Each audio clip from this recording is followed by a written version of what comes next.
ஒரு டாக்டர் கேள்வி கேட்டிருக்காரு. எனக்கு ஜோசியத்துலலாம் நம்பிக்கை இல்ல. அறிவியல் மேல தான் நம்பிக்கை. ஆனா எங்க வீட்ல ஜோசியம்லாம் நெறைய பார்த்து, பரிகாரம், தோஷம் அது இதுன்னு சொல்லி என்னென்னவோ பண்ணணும்லாம் சொல்றாங்க. இதெல்லாம் ஏமாத்து வேலை இல்லையா? ம்.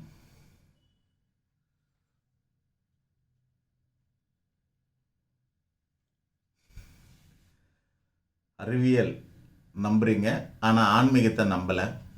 ஒருவேளை கடவுள் மேலே நம்பிக்கை இருக்குதா என்னன்னு தெரியல, நீங்கள் அதை பற்றி சரியாக சொல்லலை. ஆனால் ஜோசியரெல்லாம் ஏமாத்துறதா நீங்கள் நினைக்கிறீங்க. பரிகாரம் பண்ணால் சரியாகுமா ஆகாதா? அப்புறம் இதெல்லாம் பரிகாரத்தின் பேரில் அல்லது நவகிரகத்தின் பேரில் நாங்கள்லாம் ஏமாத்துறதா நீங்கள் நினைக்கிறீங்க. முதல்ல அறிவியல்னா என்ன, ஆன்மீகம்னா என்னன்னு தெரிஞ்சுக்கோங்க. நிரூபிக்கப்பட்ட உண்மைகள் அறிவியல் ஆகும். நிரூபிக்கப்படாத உண்மைகள் ஞானமாகும். இந்த ஞானத்தை எப்பாவது யாராவது நிரூபிச்சிட்டாங்கன்னா அது விஞ்ஞானமாக மாறும். ஞானம்னா ஏற்கனவே இருக்கிற உண்மைன்னு அர்த்தம். விஞ்ஞானம்னா அது வெளிக்கொண்டு வந்துட்டோன்னு அர்த்தம். இப்போ உங்களுக்கு புரியறதுக்காக ஒரு உதாரணம் சொல்கிறேன். ஒரு பல்பு இருக்குது, அந்த பல்பை கண்டுபிடிச்சது தாமஸ் எடிசன், ஆல்வா இந்த மாதிரி சொல்கிறாங்கல்ல. எடிசன் அதை கண்டுபிடிக்கிறதுக்கு முன்னாடி இந்த உலகத்தில் பல்புன்னு ஒன்று இல்லை. அவர் பல்பை கண்டுபிடிக்கிறதுக்கு முன்னாடி அவருக்கு மட்டுமே ஒரு விஷயம் தெரிஞ்சிருக்குது. என்னென்னா, ஒரு இழை, அந்த இழைக்கு பேர் டங்ஸ்டன் இழைன்னு பேர். அந்த இழை ஒளிரும் தன்மை கொண்டதுன்னு பேர். இழைன்னா அப்படி நூல் மாதிரி, இலை இல்லை இழை. நம்ம ஆளுங்களுக்கு ழாலாம் வராது, ழா லா எல்லாம் ஒன்றா வந்துடும். இலை வேறு இழை வேறு. இழை அப்படி நூல் இழை. அந்த டங்ஷன் இழையை ஒளிரும் தன்மை கொண்டதுன்னு அவருக்கு தெரிஞ்சிருக்கு. இதை வச்சு நம்ம வெளிச்சத்தை கொண்டு வரலாம் அப்படின்னு அவர் நம்புகிறார். அவருக்குள்ளே இருக்கிற ஞானம்தான் அதை அவருக்கு சொல்லியிருக்கு. இது ஒளிரும் ஒளிரணும். அது ஆயிரக்கணக்கான முறை அவர் போராடி போராடி தோற்று போகிறார். கடைசியாக அவர் ஜெயிச்சிட்டாரு, ப்ரூஃப் பண்ணிட்டார், பல்பை கண்டுபிடிச்சிட்டார். பல்பை கண்டுபிடிச்சதுனால இப்போ அவருக்கு பேர் என்ன அப்படின்னாக்கா, ஒளிரும் தன்மை கொண்டதுன்னு உணர்ந்து இருந்தார் பாருங்க, உள்ளுக்குள்ளே தெரிஞ்சிருந்ததில்ல, அது வரைக்கும் ஞானம்னு பேர். அதை ப்ரூஃப் பண்ணிட்டாரு, உங்களுக்கு காமிச்சிட்டாரு அப்படின்னாக்கா அவருக்கு பேர் விஞ்ஞானின்னு பேர். என்னை பொறுத்த வரைக்கும் ஒரு ஞானி டீப் ப்ரொமோட் ஆகிட்டான்னு அர்த்தம். ஞானி தான் பெரிய ஆள். அவர் டீப் ப்ரொமோட் ஆகி விஞ்ஞானி ஆகிட்டார். இப்போ அதை ராயல்ட்டிக்காக விற்றுட்டாங்க, வெளியே விற்றுறாங்கல்ல. விற்றதுக்கப்புறம் என்ன ஆச்சுன்னா ப்ரொடக்ஷன் பண்ணுறாங்க, அது மேனுஃபேக்சரர் ஆகிடுது. அதை விற்கிறாங்க, அவங்க டிஸ்ட்ரிபியூட்டர் ஆகிடும். சேல் பண்ணுறாங்க, இங்கே கவுண்டரில் கொடுக்குறாங்க, ரீட்டெயிலில் கொடுக்குறாங்கன்னா அவங்க வியாபாரி ஆகிடுறாங்க, அவங்க ரீட்டெயிலர் ஆகிடுறாங்க. ஆக முதல்ல உள்ளுக்குள்ளே தெரிஞ்சிருக்குது, இதை ஒரு ஒளிரும் தன்மை கொண்ட ஒரு இழை இருக்கிறது அப்படின்னு தெரிஞ்சது தான் அவரோட ஞானம். அந்த மாதிரி இப்போ உங்கள் ரீதியாக நான் சொல்கிறேன். சயின்ஸ் முதல்ல ஒத்துக்குனதை பின்னாடி வேணான்னு சொல்லியிருக்குது நிறைய விஷயம். உங்களுக்கு என்ன வயசு என்னன்னு எனக்கு தெரியல, ஆனால் நான் சொல்கிறேன், கடந்த 50 வருஷத்தில் ஆயிரக்கணக்கான மருந்தை பேன் பண்ணியிருக்கிறாங்க. முன்னாடி உடம்புக்கு நல்லதுன்னு சொல்லிட்டு கொண்டு வந்த மருந்துகளெல்லாம் பிற்காலத்தில் அந்த மருந்தை பயன்படுத்தக்கூடாது, ஹியூமன் பாடிக்கு அது தீங்கு விளைவிக்கும் சொல்லிட்டு மனித உடலுக்கு அது கெடுதலை செய்யும் என்று தெரிந்து அந்த மருந்துகளெல்லாம் பேன் பண்ணியிருக்கிறாங்க. இப்போ இந்த குற்றத்துக்கு அந்த சயின்ஸ் என்ன சொல்லலாம்? முன்னாடியெல்லாம் விற்றுட்டாங்க, எவ்வளோ காலமாக விற்றுட்டாங்க. அதுக்கப்புறம் இப்போ அதை யூஸ் பண்ணக்கூடாதுன்னு பேன் பண்ணுறாங்கன்னா என்ன அர்த்தம்? தடை செய்ய காரணம் என்ன? இன்னும் பல நாடுகளில் பல மருந்துகள் தடை செய்யப்படுது. உங்களுக்கு தெரியுமா? உங்களுக்கு விக்ஸு கூட பல நாட்டில், விக்ஸ் தைலம் இருக்குல்ல, அதை கூட பல நாட்டில் பேன் பண்ணி வச்சுருக்குறாங்க. பேராசிட்டமாலை பல நாடுகளில் பேன் பண்ணி வச்சுருக்காங்க, இதெல்லாம் உடம்புக்கு கெடுதல்னு சொல்லிட்டு.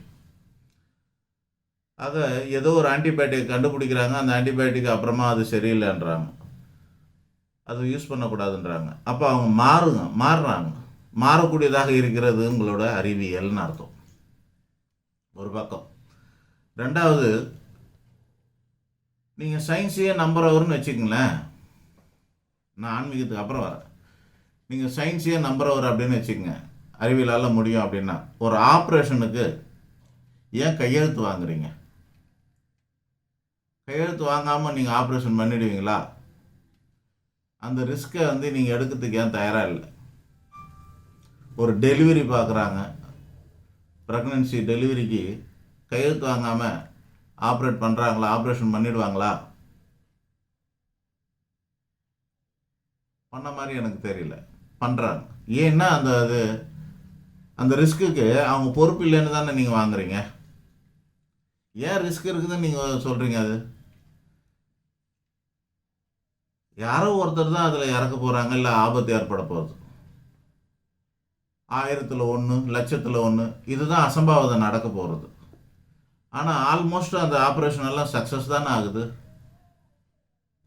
எங்கேயோ ஒன்று நடக்கிறதுக்காக நீங்கள் எல்லாருக்கிட்டையும் கையெழுத்து வாங்க வேண்டிய அவசியம் என்ன? அப்போ உங்களுக்கு மீறி ஏதோ உங்களுடைய கெஸ்ஸிங், நீங்கள் கண்டிப்பாக கொல்ல போகிறது இல்லை. நீங்கள் கண்டிப்பாக கொல்ல போகிறது கிடையாது. நீங்கள் சின்சியராக தான் பண்ண போகிறீங்க, அறிவுபூர்வமாக தான் பண்ண போகிறீங்க, தெளிவாக தான் பண்ண போகிறீங்க. ஆனாலும் ஃபெயிலியர் ஆகிறதுக்கு சான்சஸ் இருக்கா இல்லையா? பிழைக்க முடியாமல் போதா இல்லையா? அப்படி போகும்போது உங்கள் மேலே கொலை குற்றம் வந்துடக்கூடாதுன்னு தானே நீங்கள் கையெழுத்து வாங்குறீங்க. அப்போது உங்களுக்கு அங்கே சட்டம் சொல்லுது நான் வாங்குறேன்னு நீங்கள் நினைக்கலாம், நீங்கள் எங்ககிட்ட சமாளிக்கலாம். ஆனால் அந்த சட்டம் ஏன் அப்படி சொல்லியிருக்குன்னா, டாக்டருக்கு மேலே ஒரு சக்தி இருக்குது. அந்த சக்தி தான் அதை காப்பாற்றுது. ஒருவேளை மிஸ் ஆனாக்க இந்த டாக்டர் பொறுப்பு இல்லைன்றதுனால தான் அதை வாங்கிக்கிறோம். 2 பேரை அக்செப்ட் பண்ணிக்கிட்டு தான் நம்ம அதை எங்ககிட்ட கையெழுத்து வாங்கிட்டு தான் நீங்கள்லாம் ஆப்ரேஷன் பண்ணுறீங்க. இதுதான் உண்மை. இந்த அளவில் தான் இருக்குது அறிவியல். இன்னொரு விஷயம், இப்போ கூட டிவியில் பார்த்துக்கிட்டு இருக்கிறேன், ஒரு ரொம்ப வைரலாக ஒன்று ஓடுது. டிவியில் இருக்கிற ஒரு ஸ்டார் ஒருத்தர் சில வீடியோ போடுறாரு.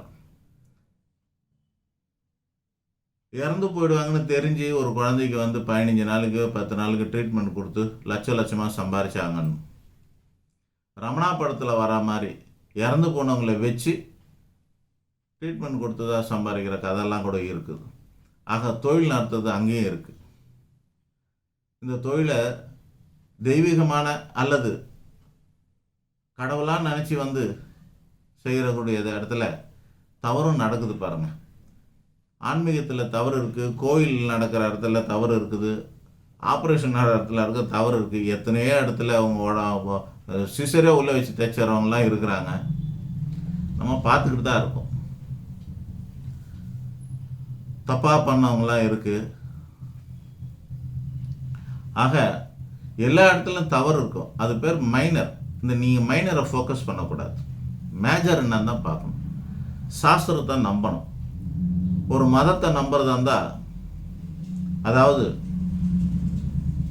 மதத்துக்குன்னு ஒரு புத்தகம் இருக்கும், அதையும் நம்பணும். ஒரு மதத்தை நம்புறதா இருந்தால், ஒரு கடவுளை நம்புறதா இருந்தால், அந்த கடவுள் சார்ந்த மதம் எதுவும் அதை நம்பணும். அந்த மதத்தை நம்புறதா இருந்தால் அது அந்த மதத்துக்குன்னு இருக்கிற புத்தகங்களை நம்பணும். அந்த புத்தகத்தை நம்புறதா இருந்தால் அந்த புத்தகத்தை போதிக்கிற குருமார்களையும் நம்பி தான் ஆகணும். இதுதான். புரியலன்னா இன்னொரு வாட்டி சொல்கிறேன். ஒருவர் இஸ்லாமியராக இருந்தால் அவர் அல்லாவை நம்புறதா இருந்தால் குரானை நம்பியே ஆகணும். குரானை நம்புறதா இருந்தால் நபியையும் நம்பியே ஆகணும். ஒரு கிறிஸ்துவராக இருந்தால் அவர் ஜீசஸை நம்புறதா இருந்தால் பைபிளை நம்பியே ஆகணும். பைபிளை நம்புறதா இருந்தால் இன்னைக்கு டேட்டில் இருக்கிற பாதிரியாருங்களும் அதை நம்பணும். அது படித்து விளக்கம் கொடுக்குற பாதிரியாருங்களையும் நம்பணும். அவன் தான் கிறிஸ்டியன். அது மாதிரி ஒரு இந்துவாக இருந்தால் அவன் நம்மளுடைய சிவா விஷ்ணு பிரம்மாண்ட மும்மூர்த்திகளும் 30 தேவிகளும் 3 சேய்கள் விநாயகர் முருகன் ஐயப்பனையும் நம்பித்தான் ஆகணும். இந்த வேதங்களை நம்பித்தான் ஆகணும். வேதத்தை உபதேசிக்கிறவங்கள நம்பித்தான் ஆகணும். இதுதான் பரிபூர்ணமான பகுத்தறிவுன்னு பேர். இதுதான் உண்மையான பகுத்தறிவு. பகுத்தறிவுங்கிறது அறிவியலை நம்புறது பகுத்தறிவு இல்லை. அப்பப்போ மாற்றிக்கிறதெல்லாம் அறிவியலே இல்லை. ஆக இந்த மாதிரி தான் நம்ம பார்க்குறோம். அதுபோல் தவறுகள் நடக்குதான்னா ஆன்மீகத்தில் தவறுக்கு நானே ஒரு வீடியோ கூட நான் பார்க்க மாட்டேன். டெய்லி தினப்பலன் பார்த்தாலுமே எனக்கு பிபி ஏறிடும். டிவிலெல்லாம் தினப்பணல் சொல்கிறாங்க இல்லையா, அதை பார்த்தாலுமே எனக்கு பிபி ஏறிடும். அத்தனை பேருக்கும் பாசிட்டிவாக சொல்கிறாங்க. உண்மையாக அத்தனை பேருக்கும் பாசிட்டிவ் இல்லை, பல பேருக்கு தவறாக இருக்குது. 2ஆம் இடத்துல குரு இருக்குது, நல்லா இருக்கும், ஆஹா ஓஹோன்னு சொல்லுவாங்கன்னா, அடுத்த வருஷம் 3ஆம் இடத்துல வரும்போது அப்படியே மாற்றி சொல்கிறானுங்க. என்னன்னா, இது வரைக்கும் நீங்கள் பட்ட கஷ்டம்லாம் எல்லாம் போயிடுச்சு, இனிமேல் ஆஹா ஓஹோன்னு இருப்பீங்க அப்படிங்கிறாங்க. ஸோ இந்த மாதிரி கமர்ஷியலாக பண்ணுறவங்க இருக்கிறாங்க, ஜோசியத்துலேருந்து இருக்கிறாங்க, இல்லைன்னு இல்லை. எப்படி முட்டாள்களாக மூடர்களாக பகுத்தறிவு இல்லாமல் இந்த மாதிரி ஆன்மீகவாதிகிட்ட போய் ஏமாறுறாங்களோ, அதே போல் ஆன்மீகத்தை உணர்ந்து கொள்ளாமல், சாஸ்திரங்களை உணர்ந்து கொள்ளாமல், உண்மையை உணர்ந்து கொள்ளாமல், சத் விஷயங்களை கண்டறியாமல், பகுத்தறிந்து அதை ஏற்றுக்கொள்ளாமல் இருக்கிற அறிவாளிகளும் உண்மையிலே அவங்களும் மூடர்கள் தான். ஜோதிடம் உண்மை, ஜோதிடர்கள் வேணால் பொய் இருக்கலாம். மருத்துவம் உண்மை, மருத்துவர்கள் வேணால் பொய்யா இருக்கலாம். அதுபோல் எல்லா வைத்தியமும், எல்லா விதமான வைத்தியமும் சரி, சித்த வைத்தியெல்லாம் அமோகம். முதல்ல கபாலத்தில் ஓப்பன் பண்ணி சிசேரியன் சொல்கிறாங்களா, இது ஆப்ரேஷன், மண்டையை ஓப்பன் பண்ணி மண்டைக்குள்ளே மூளைப்பகுதியில் இந்த தேரையை வெளியே எடுத்தவர் அகஸ்தியர். திருப்பி எதில் தையல் போட்டாருன்னு தெரியல. தையல் போட்டாரா அல்லது ஸ்டாப்லர் போட்டாரா அல்லது மூலிகை வச்சு ஒட்ட வச்சுட்டாரான்னு தெரியல. அவ்வளோ சக்தியாக அந்த மூலிகைலாம் இருந்துருக்குது. அந்த தேரையை வெளியே எடுக்கும்போது அது எடுக்கிறதுக்கு புத்திசாலித்தனமாக பக்கத்தில் தண்ணியை கொண்டு தேரையை ஜம்ப் பண்ண வச்சவர் அகஸ்தியரோட சிஷியன். அதனால் அந்த சிஷியனுக்கு பேரே தேரையர்னு தான் பேர் வச்சுருக்காங்க. சித்தருக்கு பேரே தேரையர். ஒன்றுமே படிக்காத, அறிவியலே படிக்காத ஔவையார் உடம்புக்குள்ளே இருக்க அத்தனை வியாதிக்கு பேரை சொல்ல தெரியும், உள்ளுக்குள்ளே எந்தெந்த உறுப்பு எப்படி எப்படிலாம் வேலை செய்யுதுன்னு அவங்க பாடம் எடுக்கிறாங்க. ஔவையார் அவ்வளோ ஞானம் இருக்குது. தியானத்தில் வெளியே பார்க்காம உள்ளுக்குள்ளே பார்க்கும்போது உள்ளே இருக்கிறதெல்லாம் எல்லாத்தையும் அக்குவேர் ஆணுவேராக புரிஞ்சுக்கிட்டாரு வள்ளலார். பதஞ்சலி மகரிஷி, திருமூலர், யோக சூத்திரம் உடம்புக்குள்ளே இருக்க அத்தனையும் சொல்லுது. அபாரமான சக்தி. இதெல்லாம் பெரிய ஞானங்க, சாதாரண உங்களுக்கெல்லாம் புரியாது. எப்படி ஒரு 5ஆம் கிளாஸ் பசங்களுக்கு எம்பிபிஎஸ் பாடம் எடுத்தால் புரியாதோ, நீங்கள் டாக்டருங்கிறதால உங்களுக்கே சொல்கிறேன், எப்படி ஒரு 5ஆம் கிளாஸ் பசங்களுக்கு எம்பிபிஎஸ் பாடம் எடுத்தால் புரியாதோ, அந்த மாதிரி ஞானபூர்வமான இதெல்லாம் உங்களுக்கெல்லாம் புரியாது. இதுதான் உண்மை. நன்றி, வணக்கம்.